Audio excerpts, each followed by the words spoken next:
سبح اسم ربك الأعلى الذي خلق فسوى. Isi Quran itu dari Al-Fatihah sampai dengan An-Nas, Allah menyampaikan tuh hudan linnas, solusi dari setiap persoalan hidup yang dialami oleh manusia. Jadi antum setelah membaca Al-Fatihah, seharusnya antum mencari surat-surat yang dibacakan sesuai dengan kebutuhan antum. Cari ayat-ayat yang sesuai dengan kebutuhan kita.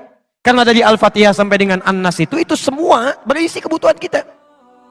Saya baca cepat ya. Saya bacakan saja.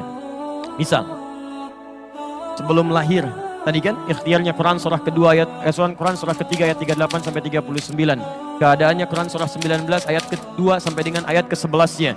Begitu dia mulai mengandung, bagaimana kandungannya supaya baik, Quran surah ke-7 ayat ke-189. Begitu dilahirkan, bagaimana supaya ASI-nya mengalir lancar, anaknya tumbuh menjadi anak yang soleh, Quran surah kedua ayat 233. Begitu usia 2 tahun ke atas, dia mulai belajar bagaimana supaya dekat dengan Allah, baik dengan orang tuanya, baik dengan tetangganya, Quran surah ke-31 ayat 13 sampai dengan ayat 19-nya. Kemudian dia mulai belajar supaya cepat menangkap pelajarannya, Quran surah 9 ayat 122. Supaya meningkat prestasinya, Quran surah 58 ayat yang ke-11. Kemudian dia mulai meningkat lagi pendidikannya, mulai mendapatkan teman-teman bergaul. Bagaimana supaya tidak bisa merubah keadaannya, supaya lebih dekat dengan Allah, tidak terjebak dalam pergaulan bebas. Quran surah ke-49 ayat ke-13-nya. Ada yang serius datang mau melamar, bagaimana menyikapinya? Quran surah ke-4 ayat yang ke-4. Terjadi pernikahan, Quran surah 30 ayat ke-21. Setelah menikah, bagaimana membagi tugasnya supaya tidak gelisah dalam pembagian tugas, tidak saling menyingkirkan satu dengan yang lainnya. Quran surah ke-4 ayat 34. Setelah dia menikah, suami mulai mencari nafkah. Bagaimana cara bekerjanya? Yang standar ada di Quran surah kedua ayat 168. Kalau mendapatkan ingin yang lebih mudah lagi, Quran surah kedua ayat 172. Kalau belum berangkat, rizkinya sudah menunggu dia, Quran surah 7 ayat ke-96-nya. Kemudian dalam bekerja ini tidak mudah. Istri harus merawat anaknya, merawat rumah tangga. Kadang-kadang anaknya sulit diatur, mengatakan pada perintah ibunya, mengatasinya. Quran surah ke-17 ayat ke-23. Itu dua-duanya sama-sama capek.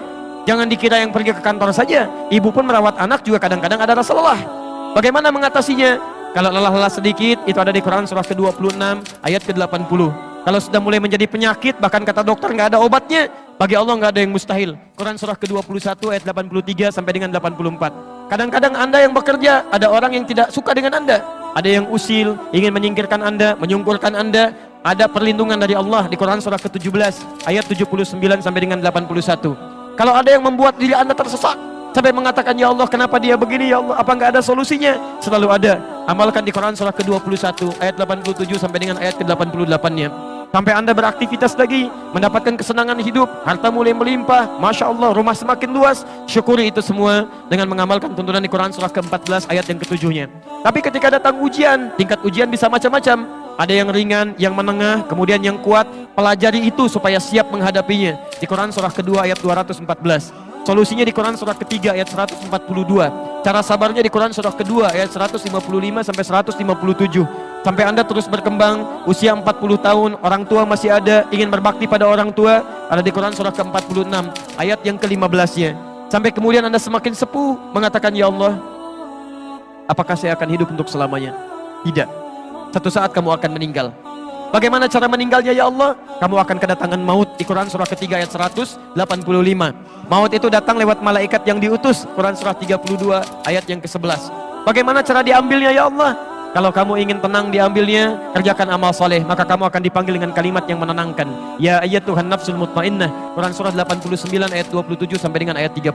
Tapi kalau kamu banyak amal salah, tidak ada amal soleh, maka panggilannya akan sedikit menegangkan. Quran surah ke-8 ayat ke-50 sambil dipukulin malaikat. Ya Allah, saya telah mengalami malam pertama di alam dunia. Bagaimana malam pertama di alam kubur? Apakah menyenangkan atau ada persoalan? Kalau ingin senang, Quran surah ke-3 ayat 169 sampai 172. Kalau kamu ingin sedikit menegangkan sambil ditampakkan neraka jahanam dari mulai pagi sampai dengan sore, boleh. Ada di Quran surah ke-40 ayat 46 sampai dengan 47-nya.